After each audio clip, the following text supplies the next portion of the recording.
Yeah, let's just get started. So, Cara Accords, my name's Fiona, and you are going to be hearing a bit of a chat between myself and Helen this evening. And the theme for our first webinar off the block is an Irish lens on bereavement and grief. I guess just a few logistical things, first of all, and things I wanted to acknowledge. First of all, for those of you that have joined us.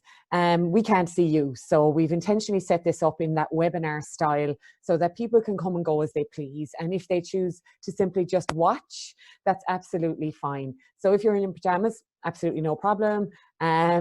Just know that we can't see you. From an interaction perspective though, please feel free to flick through questions through the chat or through the Q&A at any time, and we'll pick those up throughout as well. We are recording this session, which is another reason why we decided to do this in this kind of webinar format, so that, you know, privacy of people would be protected, so they wouldn't feel like, you know, that they would be recorded, because many people have said to us they couldn't attend, so it would be nice to do that. Yeah, so really this is going to be quite an informal chat between myself and Helen, and as I say, just send through the questions as they come. Anything else to add to that, Helen, do you think, before we get started? No, I think we'll cover off the rest as we go along, I think. Cool. Great. Yeah, I suppose if there's any sound issues or anything, just let us know. Yes, yeah, please do. From a technical perspective, do let us know. I guess I also want to acknowledge actually that this is our first webinar, and the series of webinars is informed by the survey that we sent out through the Friends of Ireland page. And we were just completely overwhelmed by the response we received. So I just want to acknowledge all of you that did respond or shared it, that we actually received approximately 230 responses, which I could not have expected in my wildest dreams. And because of those responses, this project has become a genuine by community for community project. So that is really down to you, and that's how we've chosen some of the themes and drawn on some of the knowledge that's in the community. So thank you so much, all of you, for doing that. So an Irish lens on bereavement and grief. So I guess, first of all, Helen, tell us a bit about yourself and why this topic is of interest to you. Okay, thanks, Fiona. Good evening, everybody. It's really lovely to join you. And I've picked a really light-hearted topic to delve into, and I'm only joking, but there will be sprinkles throughout this evening, humour, because this is one of the ways in which we deal with difficult conversations. I suppose to start off, just to tell you a little bit about who I am. So I'm from Cork. Originally, I grew up in Cork, and all my people are from Cork, and a couple from Clonmel and West Cork as well. And I'm a registered nurse. I've been nursing for 27 years now, and my background is in the acute care, so intensive care primarily is where I spent most of my clinical career. And as you can imagine, in that kind of clinical environment, I've had the privilege, I suppose, and I will use that word, to be with many people when they die. I also want to say that I'm not a psychologist, a grief counsellor, a therapist. I'm going to talk to you this evening, really, I suppose, a lot about my own experiences of dealing with, I suppose, my personal bereavement. And I'm going to focus, because I am going to talk a little bit about what grief is versus bereavement, and a little bit about trauma. But I will take you on a little bit of my own journey as well, and you know, share that with you, because it's through sharing and connection, you know, that we can kind of support one another. Why I'm interested in this is because it's you know, life, we live and we die, and often we don't like to engage with the dying part. We're delighted with the living part and the birth and the celebration, but sometimes we try and sanitize death a little bit. And I suppose I'm growing up in Cork. I was never protected from death or from dying. It was part of our community. From a very young age, I remember going into my grandmother and my grandfather's house and crawling under the table and putting on his slippers and knowing that he was really, really sick. And then the next thing that I knew was that he had died. And I was quite young, but we were brought to the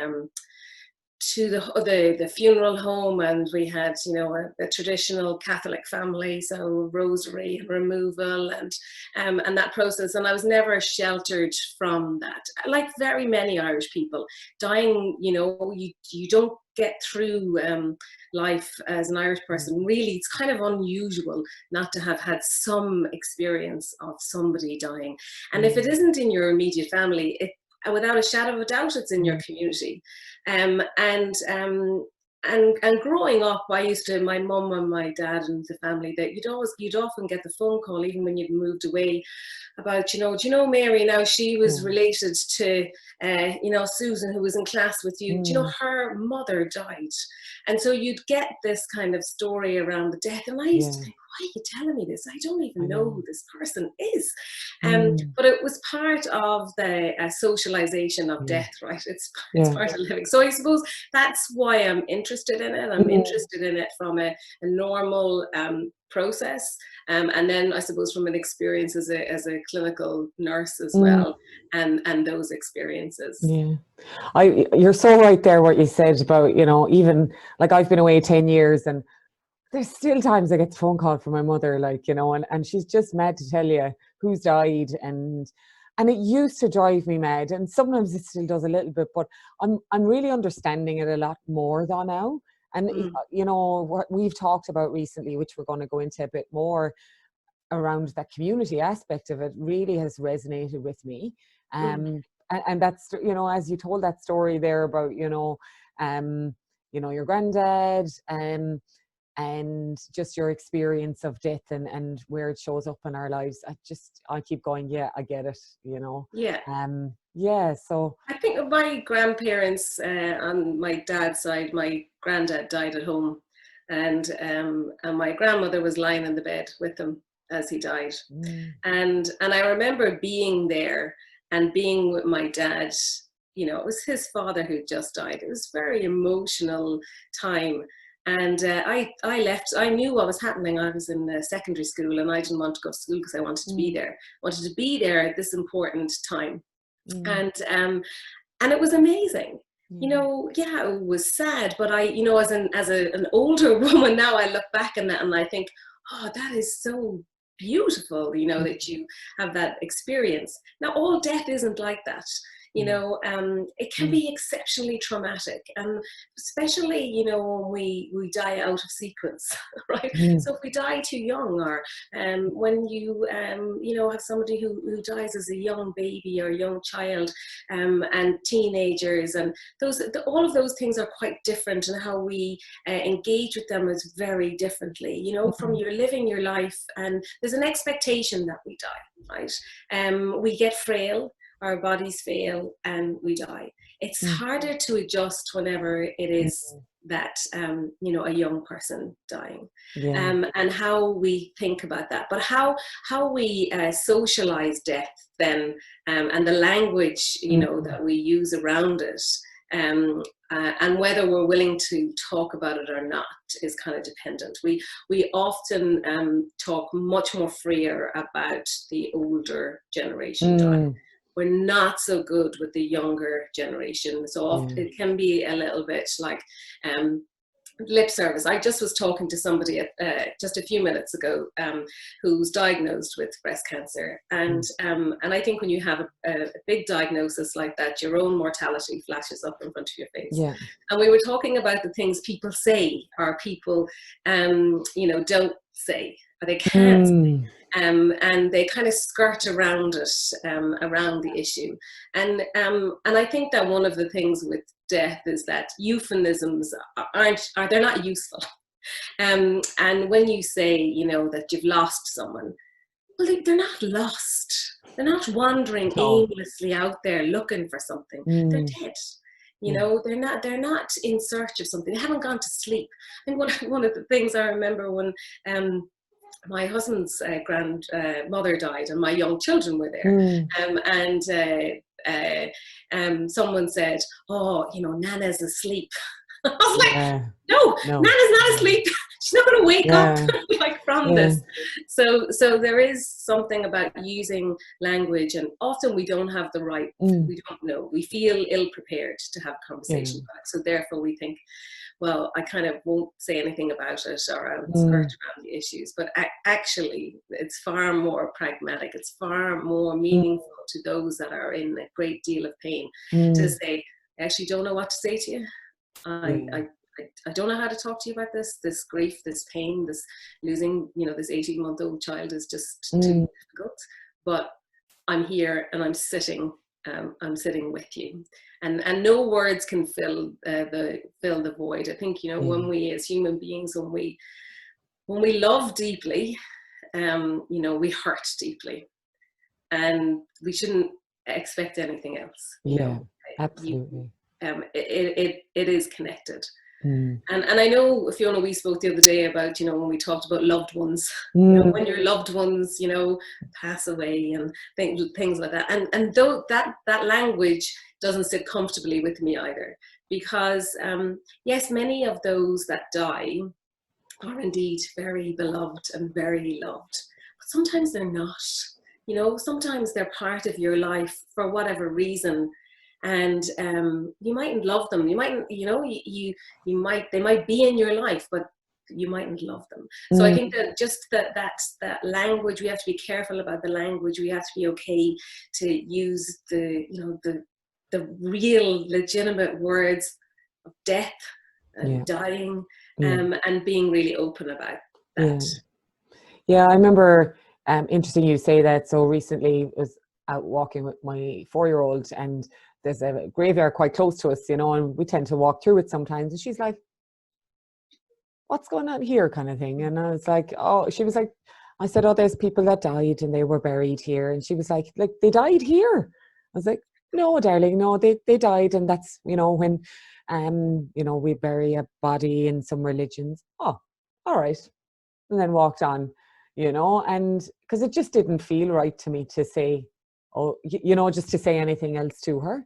Yeah, no, you've got to be factual, and particularly around children and young people, they totally get it. You know, they'll go where you're willing to go with the conversation. Yeah, and you talked about courage. You talked about sitting with someone actually and not knowing what to say. That whole empathy. I know you do a lot of work in that area. That, like, I remember reading at some point somewhere something along those lines that if you know, where it was a mother who had lost a child, and that a lot of her friends no longer want, you know, or people in her life would talk about their children to her. And that, she said, it drove her mad. And she told her friends, she was like, "You not talking about your child in front of me almost tells me you don't value what I've lost." So there was something, you know, it doesn't offend me. It's important to me that I see you valuing what I no longer have, because then I know that it's still worth. And actually, I still want to talk about my child, and I want to feel okay about that. So it's okay to ask me about it. Yeah, and I mean, yeah, I mean, it is hard. I'm not saying it's easy. No, but it is. no, I don't it know. isn't. Right? And I think that's the grief that comes with the being blindsided. That there are some things that so when you have someone very close to you that's died, no matter what their age is or anything like that, but there are times where you will go along and you'll be all right. You'll be existing, you'll be fine, and then suddenly you're blindsided. Suddenly you're blindsided with pain and anxiety, and you're reliving every moment and every smell and everything in that moment. The ironing of the clothes that are going to be worn when the person is being laid out. Every single thing hits you. You hear a song, and then you find yourself lying on the floor, and in this paralyzed kind of state. You're like, okay, all right, I need to move again. So there's no there's one of the things. So I have a beautiful brother. His name is Vincent, and he died at the age of 18 of testicular cancer. And from the time of his diagnosis to the time that he died, there was a year. And for those of you listening, you know, testicular cancer is not something, you know, now that we that you die from normally. You know, you can normally treat and test and treat, and it's something, you know, that we're doing very well for. But for Vincent, he wasn't so lucky. And I remember I was a student nurse at the time, and so, you know, we do a lot about do a bit of psychology, and we learned a little bit about the grieving process. About Elizabeth Kubler-Ross, she talked about this kind of framework thing. And I remember at the time thinking, if I could get my hands on Elizabeth Kubler-Ross, you know, I wouldn't be responsible for what I do to her.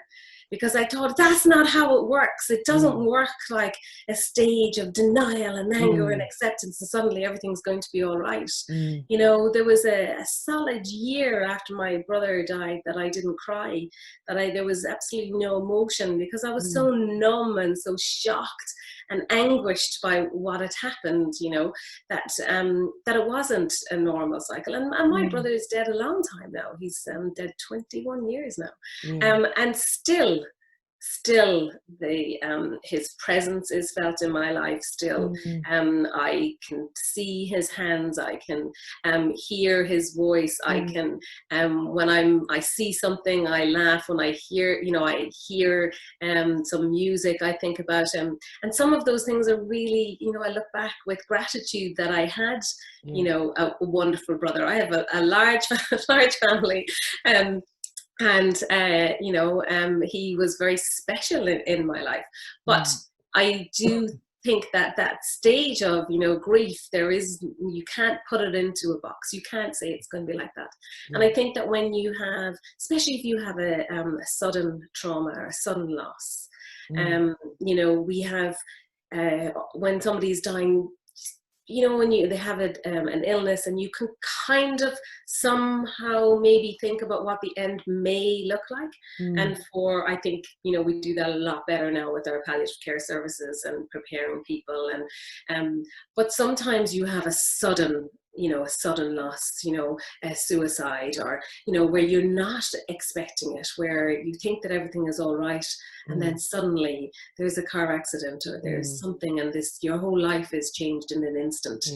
And there is no hierarchy on grief. You know, one isn't more painful than the other one. A grief of a neighbor that you saw can be as deep and as meaningful to you as having a death of a husband that you've been with, or a wife that you've been with for 40 years. It's individual. It's not a textbook formula that we're going to go through this. And we've got to be, I suppose the thing that we've got to think is that we've got to be kind to ourselves in that moment, and be okay about every now and then I am going to be on a heap on the floor, or, you know, that gets less. It does get less. And I suppose the thing about, you know, a bereavement in particular is that, you know, time, it does make it easier for you to be able to articulate what it is, you know, what it is that's kind of going on for you. Yeah, there's just so much to unpick there, you know.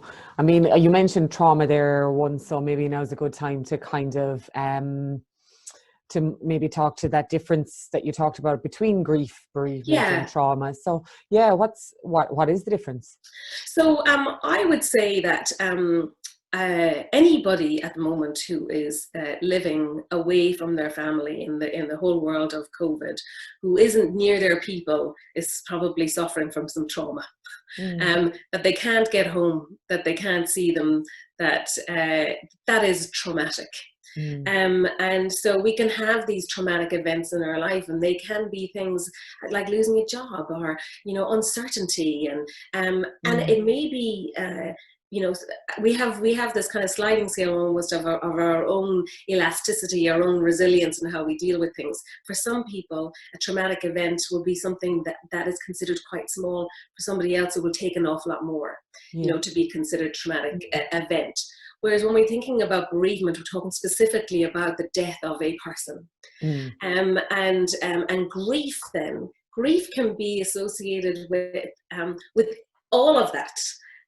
Because you can grieve for the fact that you're maybe not going to be able to get on a plane for a year or two. You can grieve for the fact that your relationship is broken up.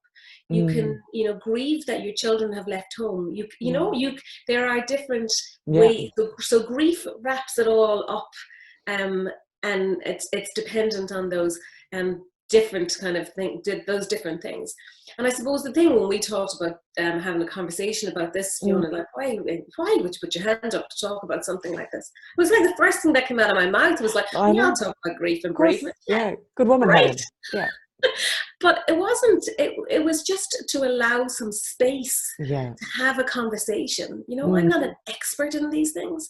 I, like everybody else who's listening, has their own story to tell in relation to this, and will be feeling this in a very different way. For me, it's important that the stories are told.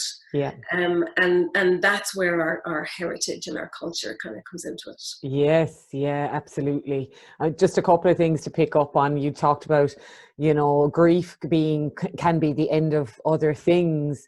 And I'm not going to for a moment compare it, but I know I've talked to people who have, had injuries and who are big sports, big into sport. And like it was a small thing. It's a small thing now as I reflect, but I had a bad knee injury a couple of years ago. And of course it wasn't a bereavement. I'm not trying to compare, but just from a grief perspective, actually significant change in our life, grieve at those times. And you gave that example of loss of a job or children moving out, end of a relationship. So, those things can trigger that kind of grief as well. So just wanted to kind of add on there, and just saw there someone through the chat had shared a thought. Somebody recently compared grief with a train on tracks. That there are stations along the route, but the time that will take for a person to get from one stop to another is entirely unique as the route your train will take. So I thought that's a beautiful way. And sometimes you might be derailed as well. Yeah. Then we might have to build a few new tracks. Oh, stop. I mean, yeah, you're absolutely, there's some really interesting stuff you're talking about there. I mean, we talked, should we move on to talking about the cultural aspect? I mean, I think you raised I'd really love you to dig into that a bit more, because I had so many aha moments as you spoke to me about this the last day that I went, how do I not know this? But yeah, culturally, what are the things that matter when it comes to grief and bereavement and that process that we do as a group of people, as Irish people?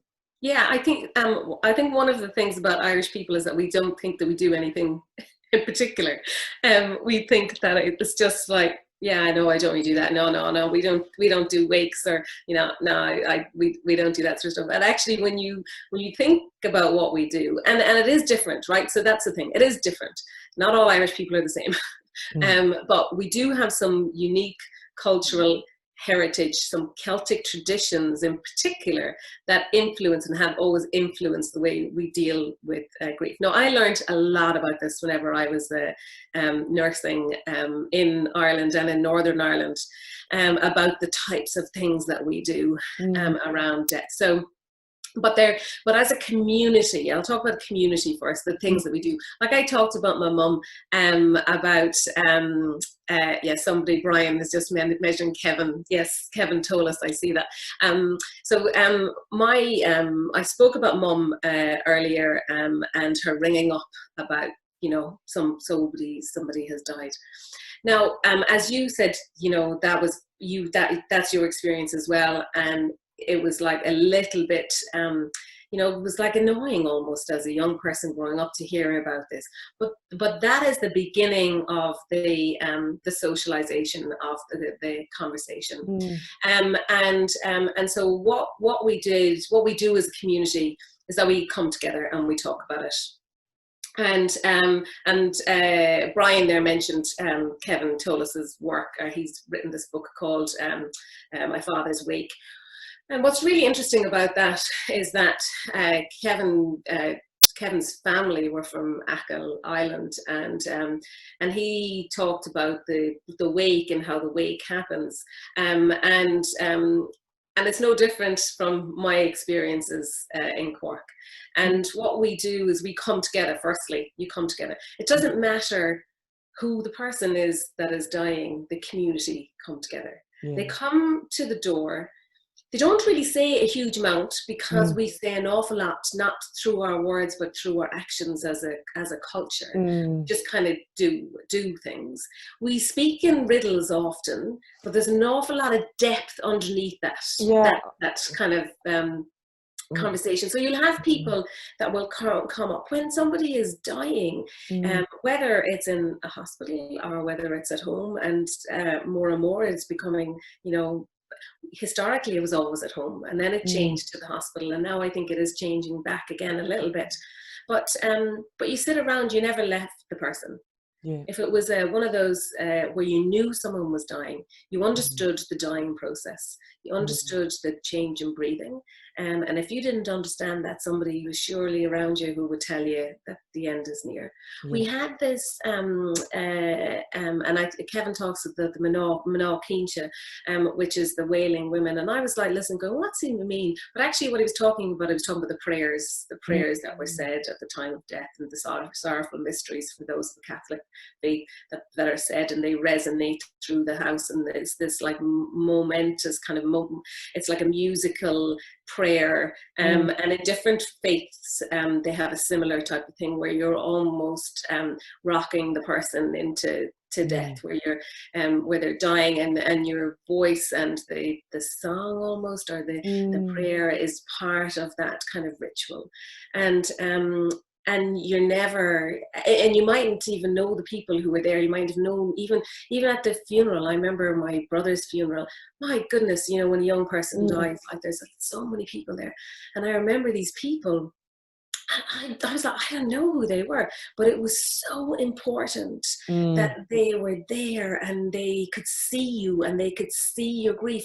It makes us feel seen and makes our pain feel seen and witnessed by somebody else. And that's sometimes all you need. You just need someone to see it. Like, you don't need them to say much, but what they do say is they're reminding you of the mortality of you. They're reminding you, you have no escape. You have no escape to avoid what's going on around you. You are absolutely in that moment because they make sure that you are. And they do that by, you know, shaking your hand. You know, shaking your hand. I'm sorry for your loss. I'm sorry for your loss. I'm sorry for your troubles. I'm sorry for your troubles. And it's like as if they're saying again and again and again and again, they're not coming back. Yeah, they're dead. They're dead. They're dead. Absolutely. They're dead. And it's that, and we don't think about that. And I remember thinking, oh, that's not a stupid thing to be saying. Like, I'm sorry for your troubles. It's not really trouble. This isn't trouble. This is like, you know, but it is that we need that acknowledgement. And I think what's very traumatic now is that people can't come together in that same way. And we almost I certainly participated in my uncle's funeral on Zoom, and I'm sure many of the people listening have had to do similar things, and it's very different. But one of the things that we've done is, you know, just even by coming together and acknowledging. And so when you're sitting with someone through the night when they're dying, it's a magical, it's deeply spiritual, deeply moving thing to do. And there's an awful lot that's spoken about. And you share stories and you talk about that person and you share memories. And so there's that. And then there's it's almost like a moral and ethical obligation to be present, for the community to be present. And to, you know, I've been sent to so many different funerals of people that I don't know to represent the family, because there needed to be somebody there to represent the family. And so those things are common in Irish culture. And the other thing is that we also have some very interesting ways and traditions, and around, you know, so you probably would have heard some of them, you know, where the clocks are all stopped in the house, where the mirrors are covered. The windows are opened to let the soul out. If a robin is near, and so, you know, when robins appear, loved ones are near. So we've got a lot of tradition and things, and whether they're, you know, whether we take them, we kind of go, oh, yeah, and whether you believe in that or not, you know, that's not really the point. All of the point is that those things help connect us to one another. By connecting to one another, it helps us to be in our pain and helps us as we work through that pain. Yeah, and that's your point, isn't it? That it's not necessarily, I think, and this is what really resonated with me as well when we talked, is that it's not necessarily about the doing of that one particular thing. It's the combination of all those things and how they connect us from this person dying to the grief process. And actually, you know, so there's those things are almost like triggers for different parts of the grieving process in a way, and they help it move along, you know, not move on, just move along, you know. And that was quite big for me. Even the whole thing you talked about when we talked about you know, we say we don't have rituals, but, you know, everyone comes around, there's sandwiches to be made, there's cups of tea to be drank, and we don't say much, but I remember hearing someone say before that was because of our colonial background, we don't really want to give much away. But interesting concept, but maybe that's true. But yeah, all of those little things are about respect and are about community and about the community grieving together around that family or around that person. And we don't have that when we're away. No, we don't. And I think that that's what makes it very difficult, right? So there's lots of reasons in why people leave Ireland, you know, to travel. You know, it might be that you, and some of those reasons, you know, there's reasons you don't go back as well. You know, so it's not all beds and, you know, it isn't all of these. It's not clear cut. You know, people leave for very specific reasons, but I think there's always been, well, at least in the, you know, our generation anyway, the option to return.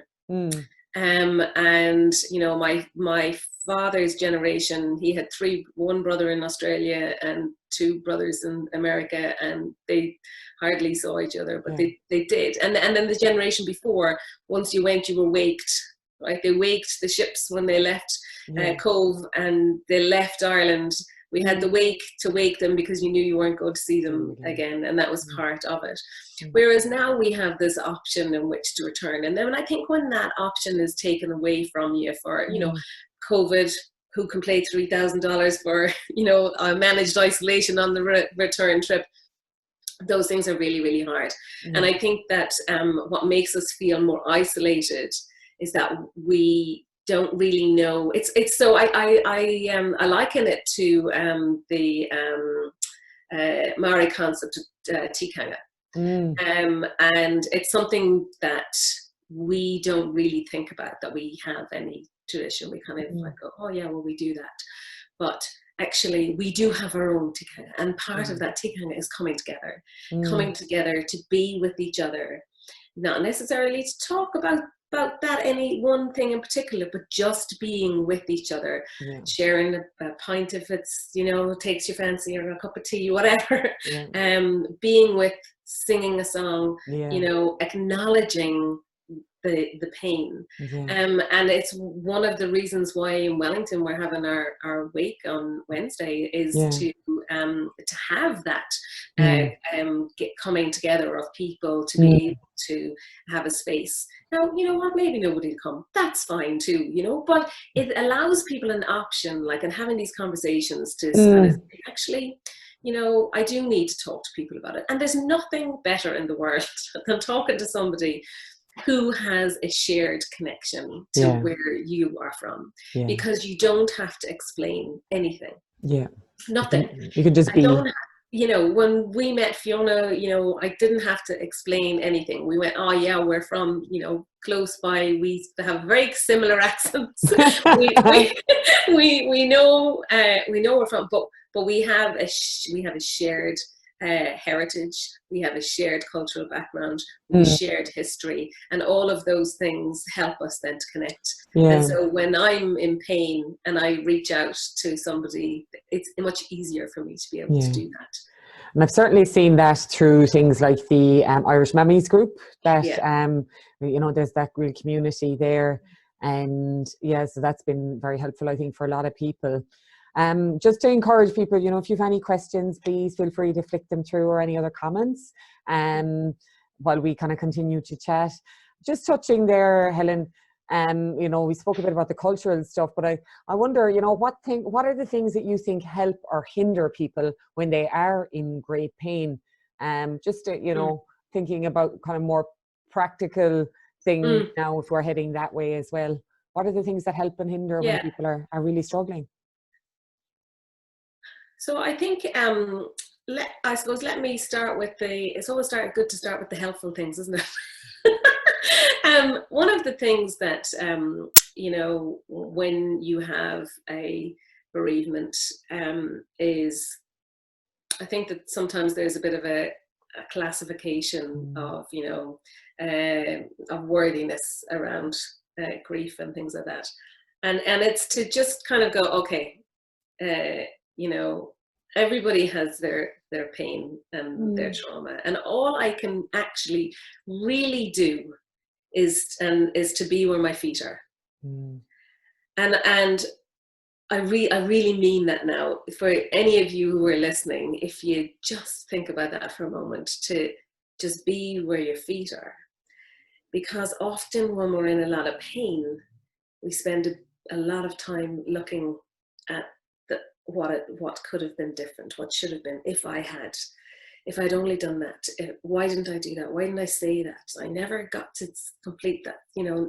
And when we spend a lot of time back here, and alternatively, we kind of, sometimes we look imaginatively about what life may have been like in the future, rather than being here in this moment. And I think that, and that's really hard to do, and I totally get it. It is very hard to just be. But I think that one of the things I heard very recently by somebody who had lost a daughter, a young daughter, she was kind of saying a very similar type of thing about, you know, being where your feet are, being in the moment. And then just thinking about, you know, is what you're doing now helpful for you? Is either the behavior, and so because obviously, you know, what's not good for you is turning to booze, drugs, porn, stuff. All of those things aren't necessarily good for you. Everything in moderation.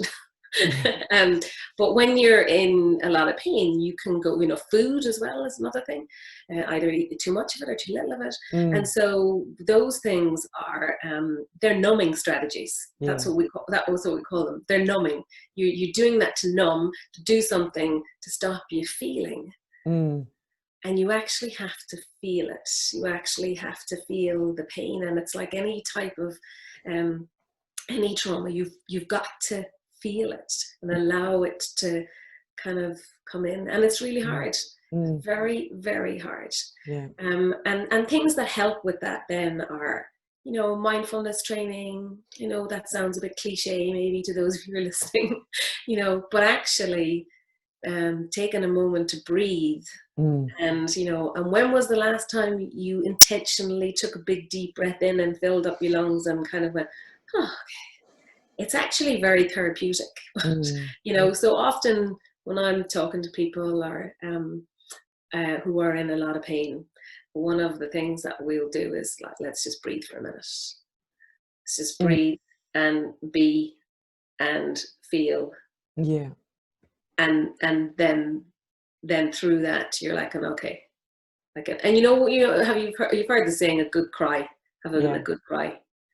There's a reason that we say it's a good cry, because crying is actually really good for you and releases all sorts of endorphins. You actually feel that you have been seen. And I've said this a couple of times now, that it is a thoughtful being present with somebody, and not having all of the answers, or Yeah. you know. And the other thing is gratitude is, and again, that's really hard. I know that's really hard, but there are small things that you can be grateful for, and to kind of think about those things, and there's no right or wrong with any of this. You know, you're listening to me now and you're like, oh no, yeah, that's all nonsense, and you know, and it's all too airy fairy for me. That's fine. Those things have helped me. And for somebody who didn't cry for a year after my brother died, and numbed myself completely, then, you know, I know that these things help. I know, because they helped me, you know, helped me be present a little bit, because when you have a lot of pain and you lose somebody that you really didn't want to lose, so they died, because they're not lost, then just you know, feeling that is helpful. Yeah, that is really helpful. One thing I would pick up on that you mentioned as well, it's a TED talk I'm going to share there in the chat. It's Dr. Lucy Hone. So she spoke at TEDx Christchurch there last year. So actually, Lucy is, for those of you that don't know who she is highly trained in resilience, has trained in the States in University of Pennsylvania, and she had to turn all of her own research on herself and her own learning on herself when her 12-year-old daughter was killed in a car accident here in Christchurch, along with her friend, her daughter's friend, and her daughter's and that friend's mother. And she talks in that TED talk about that. You know, she has a personal experience with grief, so it might be a helpful one for people to have a look at as well. And the other thing you said about the breathing, and be where your feet are, that whole concept of grounding. So isn't it? It's really connected to that. You know, just noticing, you know, going through your senses. What are things that I can name? A couple of things I can see, name a couple of things I can smell, name a couple of things I can touch, and breathe, and kind of grounding yourself in those moments. There's a question that's come through there. First of all, just thanking you for a really thoughtful presentation. Helen, you referenced being empathetic and just listening to someone who may be bereaved. Is there anything, which is great, is there anything else we can do to support people in our lives who are bereaved, and what should we try to avoid doing? So one of the things I think that helps people is just that they know that you know that they're in a world of hurt. First thing, I know that you are really hurting right now.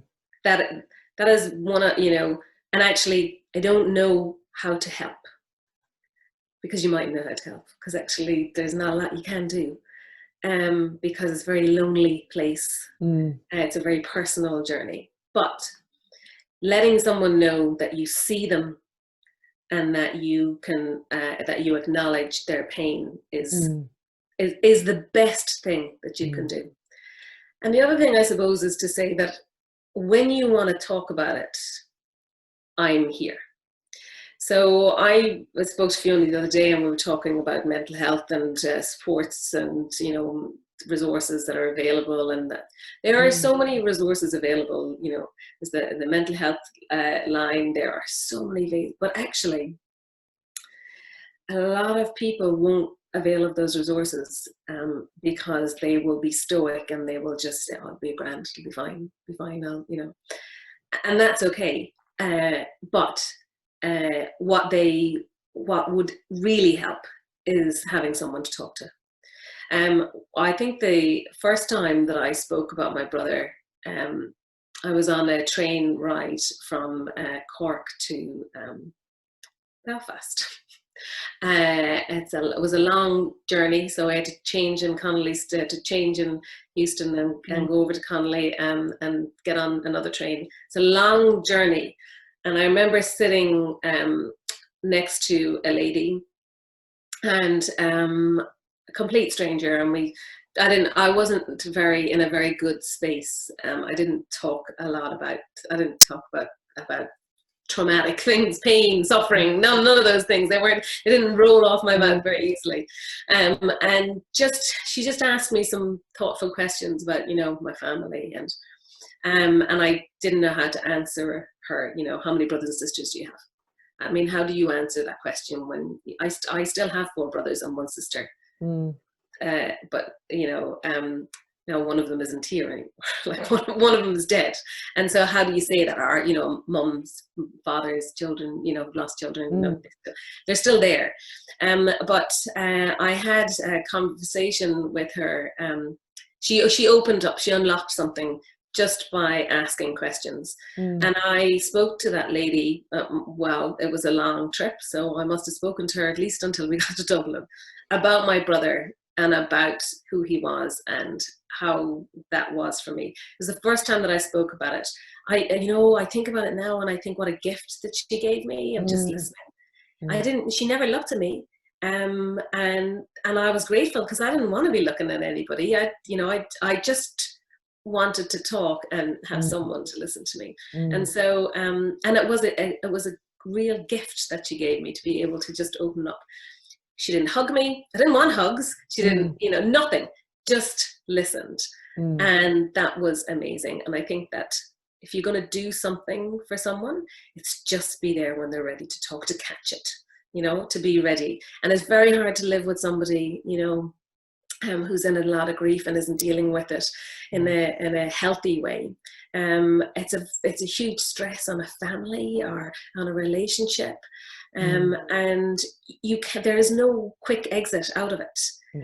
Unfortunately, you have to be in the pain, feel the pain, and eventually, and we can be very destructive in that as well, and eventually, with good listening and loving kindness, I think is a deeply philosophical thing to say, but actually that's what it is. And then empathy, I do think, is key to that, because it helps you to try and if you haven't had that real up close experience looking in the mirror of somebody very close to you dying, it is hard then to walk in the shoes. It's hard to listen and to understand, but actually you just try and understand the perspective, and think and give yourself a minute, like, what, how would I be doing in this situation? It might help a little bit. I suppose what you should avoid doing, don't patronize, don't say the stereotypical, the plenty more fish in the sea, or you should be over it by now, or you have plenty of other children, or you'll find yourself another man, or the at least. Yes. At least. Oh, yeah. That's yes, actually, absolutely. That's one of the biggest gaps. That's one of the biggest disconnection gaps. If you've ever, regardless of how small it is, if you've ever been upset about something and someone has said at least to you, notice how you felt. Yeah, you want to belt them normally. Yeah, and I mean, and people, or and it's a very Yeah. There's I put it on the Friends of Ireland, it's on the resources hub as well. That very short Brene Brown video about empathy versus sympathy. I think it's so powerful. It's 3 minutes long, and everybody could do with watching it. I think there are so many things we all say well-intentioned, but actually we know when we realize when we've been on the other end of them, they've totally just meant, no, I'm shutting down here. This person, is uncomfortable and trying to fix it. Because actually we try to fix it for people when we're uncomfortable with it. Absolutely. Yeah. And we can't fix it. No. That's the uncomfortable bit. Yeah. We can't fix it. And no, you can't. actually trying to fix it is driving that person away. So Yeah. actually what you said from the research that I've done as well is that just being with them and seeing them, and I don't mean literally seeing them, I mean seeing that grief and pain that they're having. Yeah, I mean, you know, as an ICU nurse, I spent quite a bit of time with people at the end of their life, young people and old people, and you know, just sitting there with families. You know, as a nurse, that's part of what we do. We sit, and we don't do anything miraculous, you know, but we're just there. Yeah. And knowing and observing when it's the right time to touch someone or not to touch someone, when it's the right time to make a move, to engage them in the process. You know, for example, if you're having somebody who's just died, then to get them to help with washing the body, or you know, and part of that whole ritual as well. Yeah, that's quite important as well, knowing when to do something practical. And I think that often in grief, when you have the opportunity to be there, that helps. Again, that's why it's so hard for people when we're not in the same country as those who are dying. And I suppose the other thing I do want to say is that often there's a very physical, you can have a very physical manifestation of grief. And so for those of you who have somebody close to you, they can have a whole range of you know, symptoms, and so like numbness and headaches and nausea, and their heart's racing, and they can have muscle tension, aches and pains, difficult sleeping, etc., right? And those things, then, you know, they're physical manifestation of an internal emotional reaction. You know, shock, worry, despair, intense sadness, anger, guilt. You know, all of those things, all of those internal emotions can have a physical manifestation. And so knowing that helps as well, because we try and fix things, and that, you know, that's not always what you need to do. With the emotion often is the thing that's causing that physical, you know, and that's why it is helpful, you know, whenever, you know, to find someone good to talk to. And sometimes that is a, you know, a therapist or psychotherapist or a counselor. I mean, those people are skilled, you know, skilled listeners. But your community is a really good place too. You know, people who understand the, you know, where you're coming from, that's good. But sometimes we do need some skilled professional help. And often we don't get that quick enough. We might leave that for 20 years. You know, but it is important to know that there are really good supports. And one of the things when we were talking about this, you know, the Friends of Ireland, the wellbeing thing, and we had that meeting a few weeks ago, is the amount of people in New Zealand, Irish people, who have lots of skills in that area as well. And I know some of them are going to be coming up on some of the webinars as well. So that's yeah, that was so, you're absolutely right, Helen. One thing that popped into my head that had come up for me earlier when you said about a good cry. I remember reading something there lately that often, because we hold it in so often, you know, and it is such, you said it's actually good for us, that actually, if you're needing to have a cry and have one, like, don't be like, have one and leave the tears run down your face. That there's actually something well, I guess psychological, is there something psychological or physiological about that process of not wiping them away? Because wiping them away is actually a resistance, and it is no different to really even keeping them in. So actually having that cry and letting yourself be the mess and get, you know, I think that it's gender as well. So the one thing that we haven't really kind of talked about is that, you know, how gender impacts on our willingness to engage with this and not, you know, in some sense, in some sense it does, in that, you know, there is this thing about masculinity, and it's not okay to show the emotions, not okay to cry, all of that sort of stuff. Now I think that we're growing as a nation and as a people and as a human race, and we understand men and women and those who are undecided have feelings, and that Yeah. they are all equally important and, to be expressed. Certainly for some of the older generation, Irish generation, the reason that we speak in riddles is because we don't air all of this stuff. We bundle all of this up and we talk in code to each other about things, and lots is unsaid, and lots is unsaid when men come together to play sport or to engage in something, music or whatever. There's something that's unsaid, and it's only possibly on the rare occasion that you will have there'll be a little chink there, and you'll kind of go, oh yeah. So it is important to think about who that individual is, and who they are as a person. What are they normally like, in terms of, if they're closed up anyway, they're going to be closed up in a grief situation. That's not going to change. The personality doesn't change. Sometimes it amplifies some personality traits. So if it certainly does, so if you were loud and if you had a tendency to be angry, you might be an awful lot more angry, but there's a difference between aggression and anger. And so anger is okay. You are absolutely allowed to be angry. And it's not even allowed, that word isn't even right. It's okay to be angry.